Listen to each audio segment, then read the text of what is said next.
Most people tend to think of canals as highly industrialised areas running through towns, cities, particularly so in the Midlands. If you take a look around here now, you can see it just isn't so. Here we have a beautiful picturesque stretch of canal, 10, 11, 12 metres wide, 3-4 feet deep, running through the heart of England. The only sound you can hear is the birds and the occasional tractor, and an F-111 bomber that just flew overhead before we started filming, of course. The stretch I've chosen is quite familiar with a lot of anglers around this area. With a wooded section just round the bend, it goes a little bit wider, a little bit deeper, and it's very, very good, not just for roach, but chance of quite a few bonus fish as well. I think we might hit a few tencher carp today. The weather's perfect, slightly overcast, misty.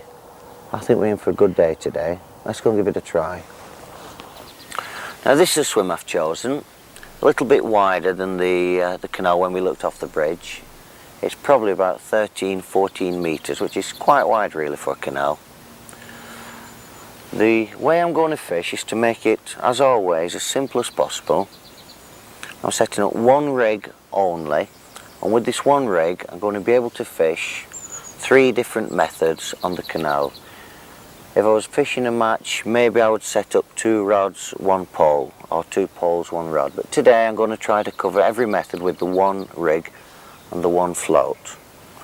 The rod, as always, through action Shimano. The reel, an open face fixed spool reel. Shimano again, because of I think really the superb engineering influences my choice. The line built up right to the tip of the spool. As you can see there's perhaps about a 1/16 of an inch gap on the spool there to allow easy casting. As I'm generally speaking fishing for small stuff, I've got a 1.5 pound reel line. That will enable me to land anything that swims in the canals within reason. Now to the business end of the tackle. Again, simplicity itself. The float is one of my new Canal classics, which has superseded the Canal Grey. It's a set 3 2BB. Heavy enough to cast to the far side of the canal, yet still sensitive enough to catch fish close in. I've tested the float. It takes 2BB and a little tiny bit more, but I've split the shot down a little bit. I've locked it either side with a BB and a number 1. As you can see, just a slight gap there between the shot. Down the line, I've put a number 6 at mid-depth, and 9 inches from the hook, maybe a little bit less, a number 8.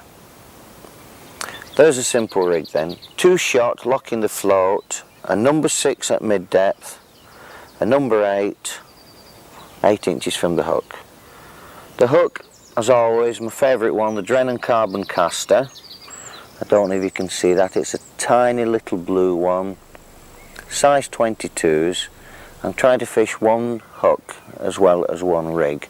So I've gone up to 22s to fish the caster. Perhaps it's a little bit big for the squat and pinky, but it will do anyway. The line, 14 ounce Drennan double strength, strong enough to land anything other than the really big carp. Once the rig is set up, first job, plumb the depth. I did have a plummet with me, but I can't find it. As usual, I'm pretty disorganised. I pinch a swan shot on, 1/2 inch or so from the hook, pinch it on the line. It's all substitute weight, of course. And I'm going to try to find out where the shelf is, where it starts to dip away. As I'll be fishing mainly for roach, I'll be looking towards the bottom of the shelf. So I'll swing it out here now, and if you could focus on the water there, Clive, you'll be able to see that the canal here has got a lovely fringe of weed right up to the end of my rod tip, which is ideal for cover, perfect for catching small fish. And Where the weed ends should be where the shelf starts to drop away into slightly deeper water. I'm going to swing the float out and I'm just going to lower it down into that area. And I think we'll find that I'm way on the bottom. There it is. It's about a foot deep at the most at the end of that weed. I'll take it a little bit farther out. Let's take it another 18 inches or so. And it's just starting to go away there. I think the shelf's just starting to drop away a little bit now. Swing it a little bit farther. No, still running out a long ledge. Farther still, 2 rod lengths out, and it's just starting to go, if you can see there now. The float has cocked, the weight is just on the bottom. I'll slide a little bit farther still. And there you see the float has almost disappeared. That's about 3 feet deep, taking into account the length of the float. That's an ideal depth to fish. What you usually find, if you have a long length of weed, like they're stretching out, or maybe 12, 13 feet as it is in this case, you get a very long shelf. Sometimes the shelf on the canal can go out to almost as far as the middle before it starts to dip. I get the feeling it could be quite a long one here. I'll just swing it a little bit farther. Yes, that's another 6 feet past the rod end. It's actually about 6 feet past the weed and I haven't started dropping down yet. Ah, there it goes. Now to measure that, it's about almost 2 rod lengths out. As I swing with my hook level with my reel here, as I swing it out, full length line, that's where the shelf starts to drop away, and I'm just about reaching the bottom of the shelf at that point now. Perfect position to fish. Now, one important thing, after I've taken the swan shot off the line, of course, and then taking the hook out my finger, one important thing is once you've plumbed up accurately, always mark the depth. It can be quite annoying losing the hook halfway through a session, having to plumb up all over again. It can also be quite disruptive to the fish. The way I do it, I put my hook level with where the cork ends on my reel, wind it tight and mark the point in my mind where the float is along the rod. If you can just follow that there now, the hook is at the cork, I'll follow it up and you find the float is about 4 inches past the second ring of my rod. Now that was the exact depth of this swim. At any time now, if I want to make a few adjustments or if I break my hook off, which happens quite regularly when it gets stuck in the back of my jumper, I can tie another hook on, set the depth immediately without plumbing up again. So that's the business end of the tackle out of the way. Now let's look at probably the most important part of canal fishing, which is the feeding aspect. Ground baiting. There are 2 types of ground baiting that you can use on the canal. One is the sloppy wet method. The other way is the fluffy dry one. I'll demonstrate the 2 of them here. Here's my normal ground baiting bowl, a little bit bigger than I need really for the canal. This is probably as much as I'm ever likely to need for 4 or 5 hours fishing. I use this one first, a simple way. Little dab of water. Very finely riddled brown crumb, as always. I put it through a flour sievotome to make sure the whole thing is very, very thin and doesn't feed the fish up. The idea is to attract them, not to feed them incidentally. A handful of that. Add a little bit of colour to it with a handful of Sensus Magic. Mix it up, and that wasn't a bad guess actually. First time round, this is roughly how you want the feed to be. It's got to be just firm enough to hold together, but sloppy enough to break up on impact with the water. If it's fairly stiff, then you can throw it pretty long range. If I wish I could perhaps get to the far side of the canal with that at a pinch. Give it a try. Yes, holds together perfectly. Perhaps a little bit hard from the near side. Add a bit more water to it. It's got to be a nice, soggy, sloppy mix. There must be nothing clogs together. It has to break up on impact with the water. That's about right now for fishing close range. Just enough to hold a little nugget together in my hand. That is the one way of feeding. The second way takes a little bit more time, requires a little bit more preparation. This is the fluffy dry method. Again, not so much water this time. I'm going to mix twice as much ground bait with the same amount of water as I mixed the first time round. A good dab of senses again. Now I'm going to mix the whole thing up pretty well. You have to give it a good shaking round until the whole mixture is relatively moist. Holds together quite easily. Now from there the hard bit starts. We start to add a little bit more ground bait, a little bit more sensus. We start to mix it in from there. And the idea of this is to make it so light and fluffy it lands a little bit like a powder puff on the surface, breaks up on impact. Sometimes if you mix it very dry, you can make the whole thing fizz. Sticks the top of the water in a ball, it starts to fizz and then breaks up and disperses over a cloud, or 1 foot square, something like that. This is beginning to look right now. Good mixing. Very important to make sure there are no lumps. If you were to do this way or this method for a match, the best way would be to mix it at home in the morning before you go and put the whole thing through a riddle again. That will get rid of all the lumps. That looks about right now. Let's have a look. It should just hold together and break up just with the slightest of touches. That's pretty good. I could actually add a little bit more ground bait, I think. As you notice, of course, there's considerably more ground bait mixed dry than wet, so you have to be a little bit aware of that. Don't put too much feed into a canal swim. Always assume that there's only one fish there. Attract one fish, catch it. Feed to attract another fish, catch that one. Never ever try to hold together a shoal of fish. Fatal on the canal, you would definitely overfeed them unless you sat on a shedful, which is very unlikely. Okay, we're about ready to start fishing now. Ground bait sorted. I'll go wipe my hands again. We've now got the two types of feed.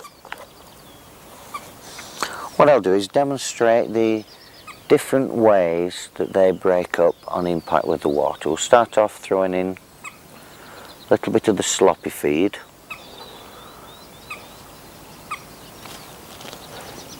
I've thrown that just at the end of the shelf where I've plumbed the depth. It's hit the water, it's gone down in a tight little lump for about 6 inches, and then it's started to break up. Comparison, the dry stuff you have to hold a little bit more to make it stick together. That's probably about 3 times the amount. Now, as you can see on that one, the whole thing is now floating, starting to break as it fizzes along and then disperses over a much larger area. For some reason, fish tend to have preferences as to which way they prefer the ground bait. It's very strange. Some days they like it sloppy, you catch more fish. Other days they like it dry. I mix them both ways. Try it as I go along, and one way is bound to work. Well, I'm ready to start fishing now. I'm going to kick off close range with the bread. Normal bread punch, this is my favourite one. A largish hole this size, much smaller one on this side. Bread is simply, the punch is pushed into the bread, twisted, and as you can see, there's a nice little pellet of bread inside. The hook is then inserted into the punch, pull out the pellet, the job is done. I also like to bring along the multi-punch, stamp a few pieces, a few little pellets of bread out and mix them with the ground bait. That often works wonders. The other baits I shall be using, typical canal baits, squats and pinkies, typical Makin. Forgot to bring the squats along. Nevertheless, I've got a few pinkies. If I was in a match now, I'd be desperately running along the banking trying to borrow some squats off someone. Bronze pinkies, common enough bait. You can use white, you can use red, whatever the preference of the fish on the day. I think the preference is usually determined by what you're feeding. If you feed red, you catch on red. You feed bronze, you catch on bronze. And of course, I think virtually every matchman's favourite, the caster. These haven't coloured up yet. It's quite early morning. As soon as the sun comes up and it starts to warm up, the white ones will start to go that lovely, lovely shade of orange. Now here are the 3 shades of caster that I've taken out of the container. Together with the red of the sensors, they make a nice colour match. I have a dark one, a nice orangey coloured caster, and a white one. The various stages on the way to becoming adult flies, of course. The maggot being the larva of the common household bluebottle. The dark one is now on its way to becoming a floater. As it dries out, gets a little bit darker, it will start to float and become useless. The orange one is perfect for the hook at the moment. This is ideal, an ideal colour. The white one, maybe warm weather like this, another couple of hours it will be that orange colour, it will be ready.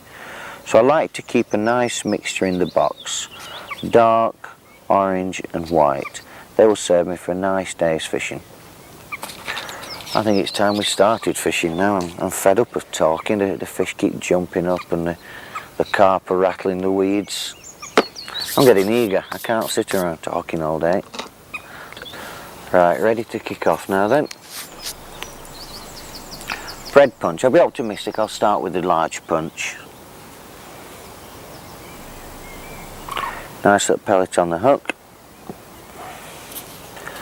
I know the range to fish is where the hook is level with the reel and a full length swing into the canal. Out we go. Little flick sinks the line. We'll try a little dab of the sloppy ground bait first. And a nice pinch of the dry ground bait as well.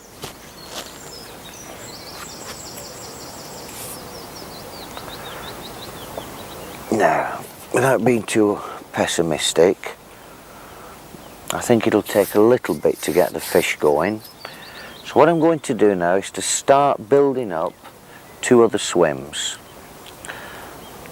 Imagine a canal as a vast water. Try not to think of it as 12, 13 metres, even 10 metres of water. Imagine it as at least 3 separate pegs. There's a rod end peg just down the ledge. There's a deep point of the canal in the middle, and there's the far shelf. And as I speak I can see a lot of fish topping. There's quite a few around. I think we'll catch a few today. So I'm going to first of all now feed the far shelf with the caster. This is the area where we expect to catch the quality fish. The good stamp 8 to 10 ounce caster roach, bream, carp. All the big fish seem to live up against the far bank, probably to get away from the towpath disturbance. So I'll kick off with 10 casters up against the far side. We'll drop it about 6 feet short of the far side, just on the far ledge. Lovely shot. So that's 2 pegs I've fed. I've fed the near side with the ground bait. I've fed the far side with the caster. And I'm going to put some pinkies in down the middle. So rip half a dozen pinkies down the middle. Lovely. Now that is 3 pegs sorted out. As I speak now, I just had a bite. Not concentrating. Put that down to experience. Try again. At least there's something about. Bread on the hook. Swing to exactly the same place. Imagine you're fishing in a teacup. Make everything so accurate, so precise. And then you've got a ground bait in the same teacup. Not always that easy. better than most shots. A little bit of dry as well. Beautiful. That's floating on top now, all around my float. Perfect mark. It's just starting to filter down around the float now, all around the bread. Again, same sequence. Half a dozen casters up against the far side. Half a dozen pinkies down the middle. This is total fishing. We're not sitting down waiting for something to happen. We're going to make it happen.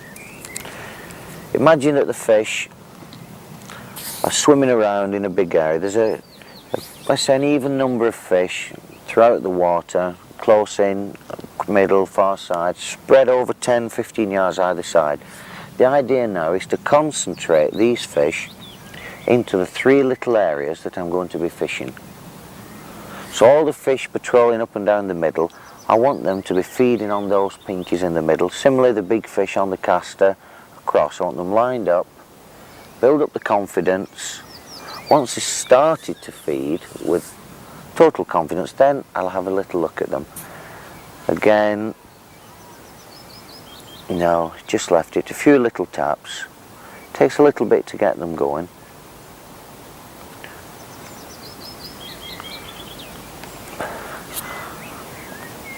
And bread stayed on there. We'll try a smaller piece. Okay, I shall now reverse the punch, put a little piece of bread on,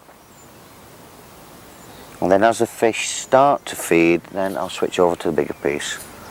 Gentle swing in the same place. Now if I was match fishing, I could quite easily substitute a pole for my rod and line.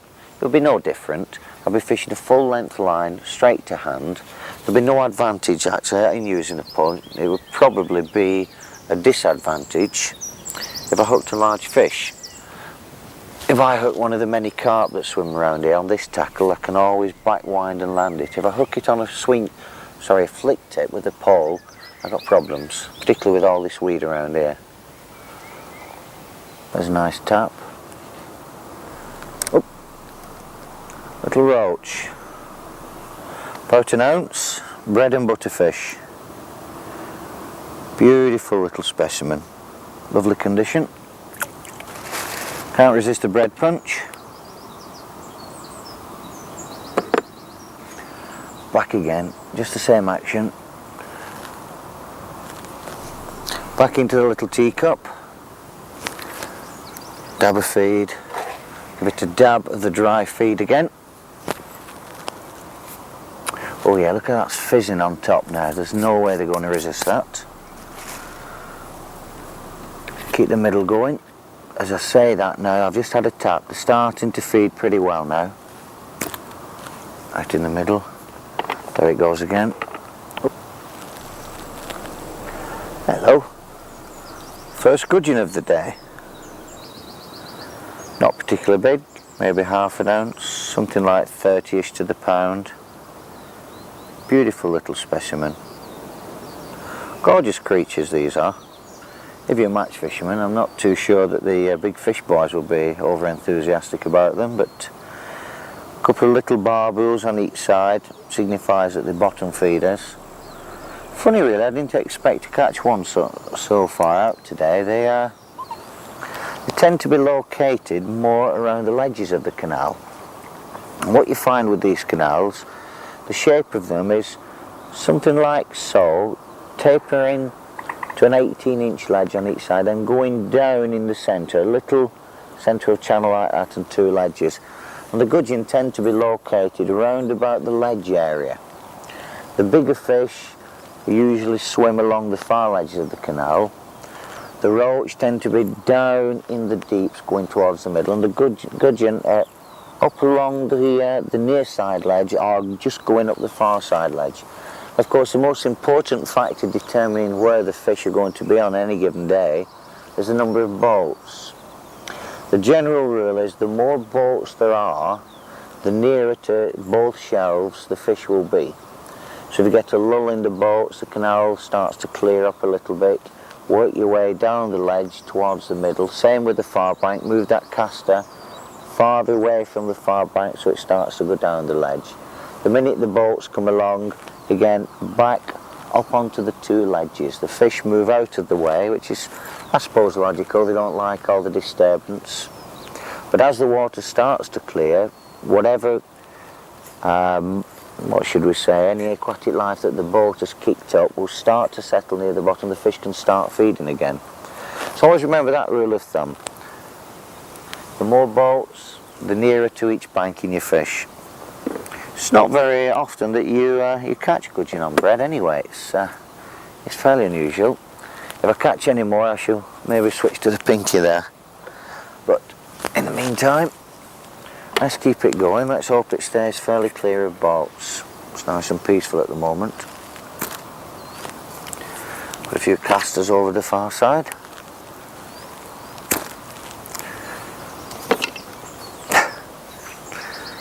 Should be watching a little bit closer than that. Never mind. Try again. Okay. Back out we go.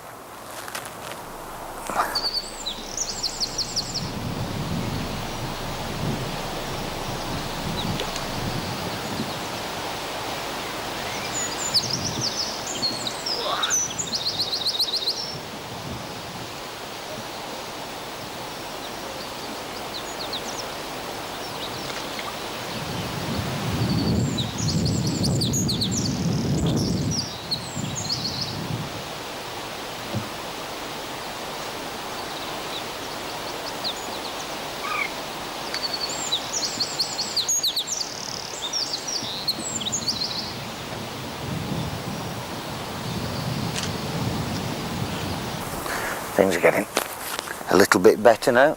Starting to hot up a bit. There's a few bubbles coming up there as well. There may be an odd tench or carp there.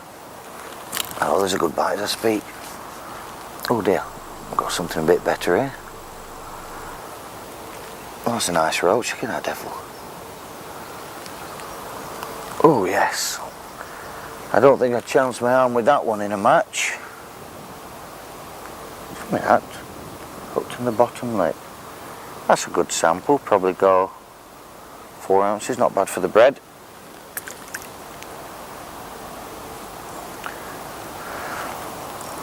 I was a little bit late in striking there with my feeding, and by the time I picked up it had actually run me in the weeds.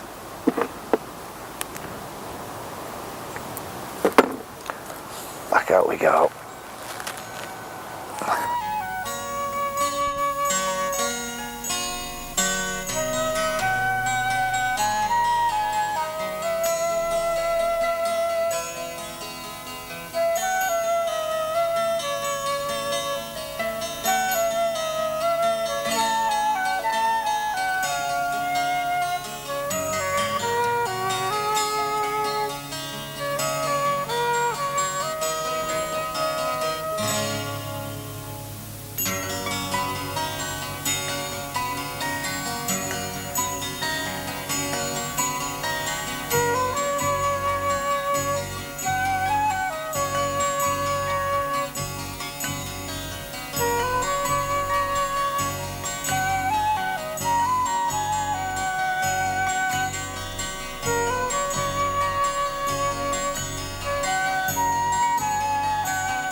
That's a nice little session. I think I have 18, 19 roach, a dozen or so gudgeon, a couple of perch. Total weight maybe 2.5 pound. It's taking just over an hour to catch that. Not bad. I'm going to try my one of my spare methods now. It's time for a change. Just stop taking the bread. I'm going to slip a pinky on the hook and whip it down the middle where I've been feeding it so often now for the last hour. I'll deepen up maybe about 4 or 5 inches as it's a little bit deeper down the centre channel.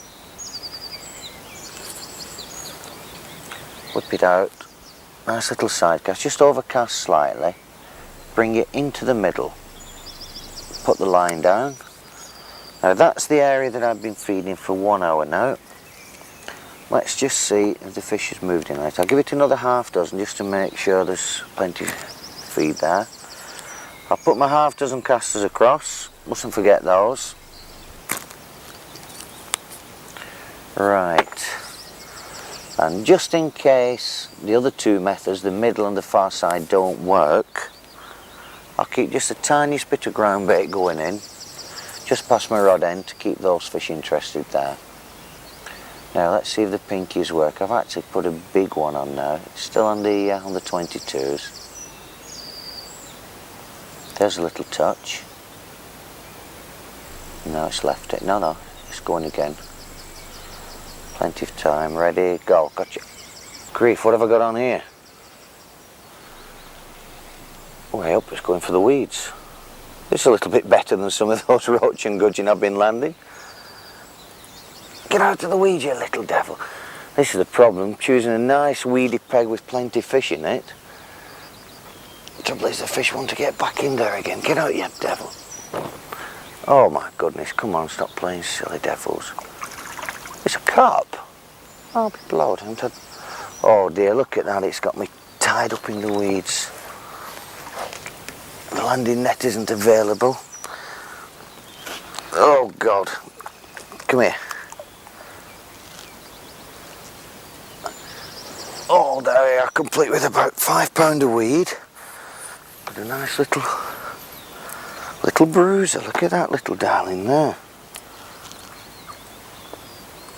That's not a bad stamp.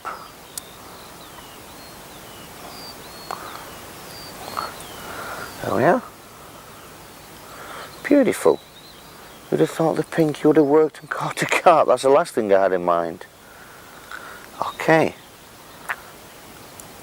What a beautiful little specimen, look at that. It's got to be, oh, not too big, 10 ounce, but not bad on 14 ounce line, a nice bed of weeds, and that's what it's about. Catching a few fish. In you go, chap. Right, let's try again. See if there's any more of those devils around.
Rip the odd caster over again.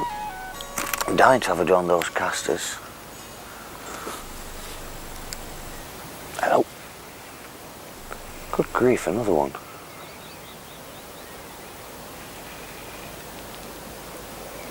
Better fish again.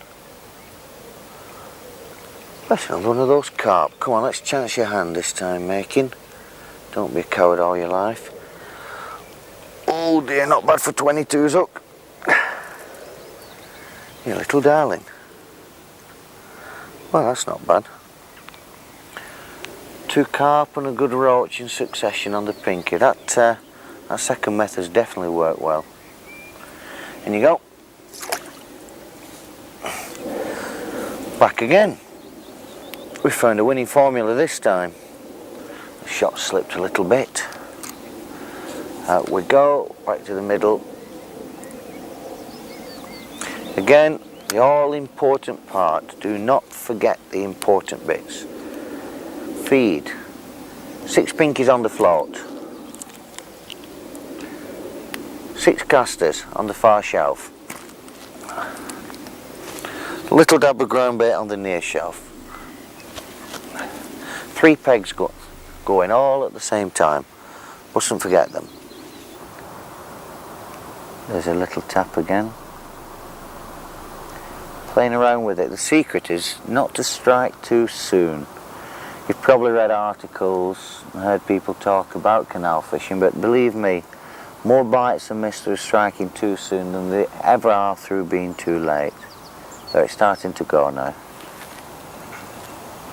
Hello. What's that? A little perch. Lovely. Beautiful little specimen. Nicely hooked there on the pinky, right at the side of the mouth. Beautiful little creatures. Pity I couldn't have caught a big one there. Look at the marvellous spines on them. Gorgeous little creatures. You want to see the 2-pounders fighting on these canals? You really know you've got to battle on with those creatures. Right, the pinky isn't touched, but it's never a bad idea to change the bait after every fish. The exception being gudgeon. For some reason or other, the gudgeon seem to prefer a damaged bait. And if you're missing bites with gudgeon, a good dodge, believe it or not, is to nip the end of the pinky, squeeze it a little bit, and then drop it in. You'll be surprised how many gudgeon you'll catch that way, and you don't miss as many bites, believe it or not. There's of course a limit to how little skin you can have on the hook before they will stop feeding. But nevertheless, it's a very, very good way of catching gudgeon, particularly in winter. Oh, what have I got on here now? Oh dear, it's one of those silly carp again. Is it? Oh. Dear, oh dear. Back out we go.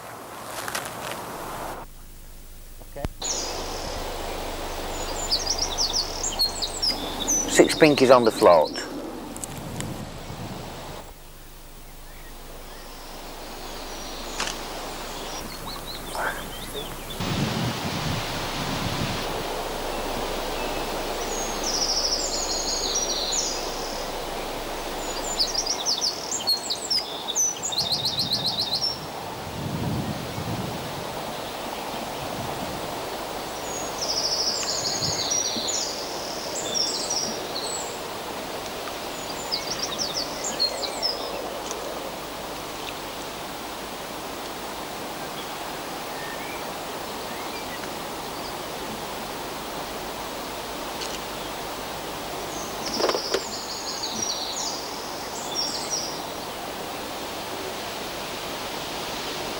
There's another. Missed that one. Never mind. Let's give it a little rest. I've caught enough fish out of that one now. I think it's time we had a look at the caster peg. Now, when you're fishing the far shelf of the canal, you'll be looking at probably 18 inches of water, no more. So the last thing you want is any weight down the line other than the one tiny dust shot that's at the bottom. So what I do, I'm going to bring the float down a little bit, set it at about 2 feet deep. The number 6 shot that I've got at mid-water, I'm going to slide it right up to the float. So the only thing now on my line is this number 8 shot. I slide that up as far as I can. That's about a foot away from the hook now, foot of line to the float. That is all I need for the caster. It's the same rig I started off with. Just by moving the shot around a little bit, I can cover all eventualities. Right, the all important caster on the hook. A lot of people take the hook, bury it completely in the caster, and all you are left with is a little bit of fine line coming out of the caster. No hook shown at all. I think that's wrong. I never ever fish that way. I find I miss too many bites, I bump too many fish. I much rather hook the caster on as if it was a maggot. Nick it, let's show you how. Nick it through the end only. And bring the point of the hook out so the caster is sitting in the bend of the hook. Right, we've fed all the pegs. Oh, we fed the peg over there. Casting on the canals, there are 2 ways of doing it. Here's the simplest way, the one I was brought up to use. Overarm, break it. So it comes, as you see there, it lands about 1 yard from the other banking. That's the simplest of all ways. Your finger always on the spool. And as you cast, you can break it by trapping the line. It acts as a brake. You have to stop it, otherwise the float will go merrily along, sailing right into those bushes and brambles on the far side. So I'll show the cast again. A nice, simple overhead cast. Break it with the finger, and that one's even better. That's about a foot from the other banking. But you're not always able to use that kind of cast, particularly on canals. It's quite often you've got brambles up against the other banking, as we have here. Or worse still, you get overhanging trees coming down, giving you maybe 4-6 feet of clearance across the water. This is where the side cast comes in handy. First of all, you've got to clear a bit of the weed away. Take the line in the left hand, so your bait is round about level with your reel. Whip off the bail arm, and the cast is simply done from the back of the hand like so. Very, very simple cast, so it looks. Wait till you try it. Much more difficult than the overhead cast, but gives you far greater accuracy. Again, everything, make sure your bait is hanging well clear from your hand. A nice sweep from the back of your hand. And there you see, what happens there is that the bait lands this side of the float. If you cast overhead and break it, the bait loops over the float, so you're limited on how close you can put your float to the far banking. With a sideways cast, the float always precedes the bait, and the bait will drop this side, so you can actually get considerably closer to the far banking. One more time, see if I can get it within 6 inches. Beautiful.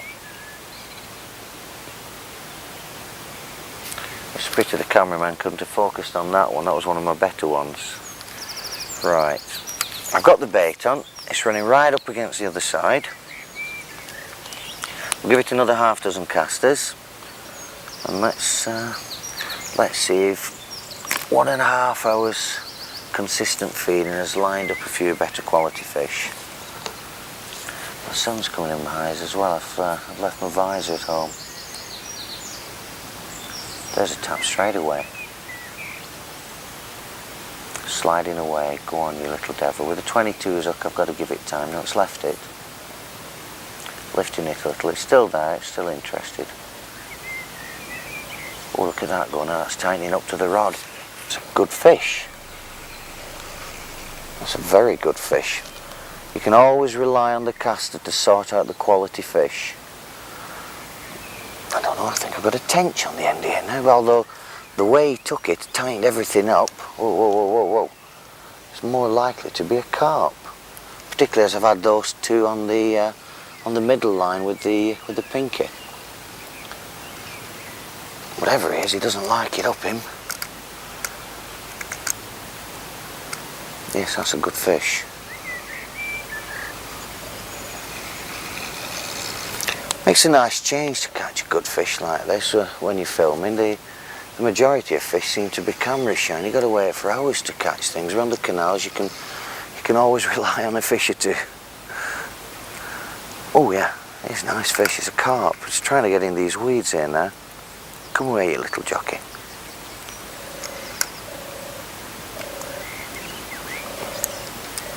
Isn't it funny how the big fish seem to prefer caster? It's something I've never figured out. You fish a maggot or a pink and you catch small ones.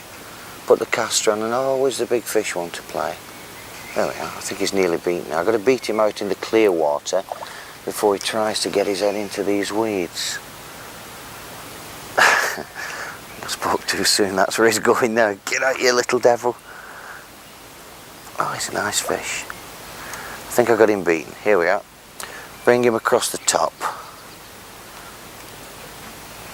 Here you are.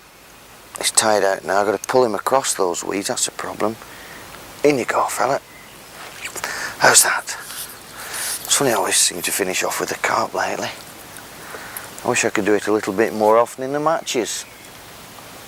Well, how's that? Very first casting on the cast. Look at that little darling. Isn't he magnificent? Absolutely scale perfect, like a new penny. Beautiful fish. I'm not even going to put him in my keep net. Gorgeous fish. Back in the water he goes, and let's see if he's got any mates over there. I'm really trying to catch one of the big roach, but if the carp keep obliging, I'm not going to complain. Again, single caster. Side cast, straight up against the brambles that devil was. That's not bad. Not quite as close as the last time, but he'll do. Half a dozen casters. I'll put my half dozen pinkies in the middle again. And we'll keep just a little tiny dab of ground bait going in on this side. Again, I've got all 3 pegs going. If the caster peg doesn't produce any more fish, I've got 2 more alternatives to fall back on.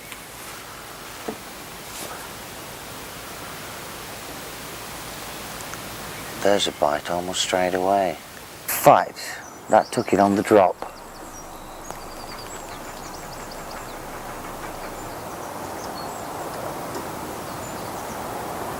That's nice, better stamp roach. Should chance my arm with it. Go on. Oh, come here, you little darling, you. Isn't it marvellous how the caster sorts out the better fish? This I am definitely beginning to enjoy.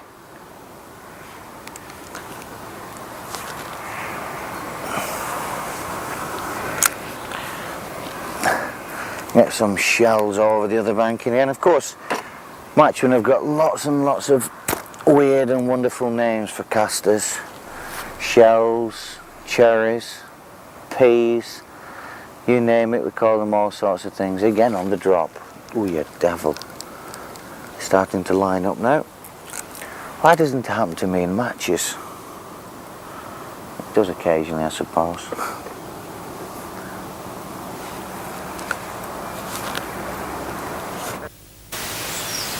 Look at that devil go. That's another fast bite. Must be another. Good grief. He's halfway down the canal before I struck. Nah, it's not a carp, this one. Coming in a bit too easy. Oh, on the other hand, he must have heard me. Oh. Look at that. Got half the canal tangled around my line. Now it's a bit too big to lift. Come on, you little jockey.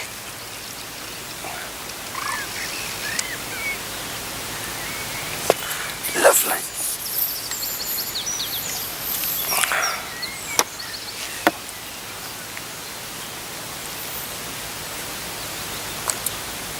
Beautiful again. Oh, absolutely marvellous. I'd like to know where these carp have come from, I would. Well, I think it's time to go home and get something to eat now. That was a lovely day's fishing. The weather's been perfect. Strange thing, we haven't had a single boat all day. Absolutely marvellous. That's very, very unusual for this time of year. Caught lots of fish. But to summarise the methods, it's very important to look upon a canal as a total waterway, not just a narrow little stretch. Consider it at least 3 different pegs, a near side, a middle, a far side. We've seen some of the species that you can catch, the size of some of the fish. I don't know what I've got maybe 7 or 8 pounds now. That's not bad. I've been fishing 3.5, 4 hours in total. Thoroughly enjoyed myself. Don't be too worried if you read the articles showing complicated setups, complicated rigs. I've used a rod, a reel, a Canal Classic, 1 dust shot down my line, in some cases 1 dust shot and a number 6. I've used maybe 2 ounces of ground bait, 1/4 pint of casters and pinkies in total, and half a slice of bread. I've had a thoroughly good day's fishing. I think I'm going to spend the rest of my life on this canal. It's so good. Yes, I'm going to have another hour.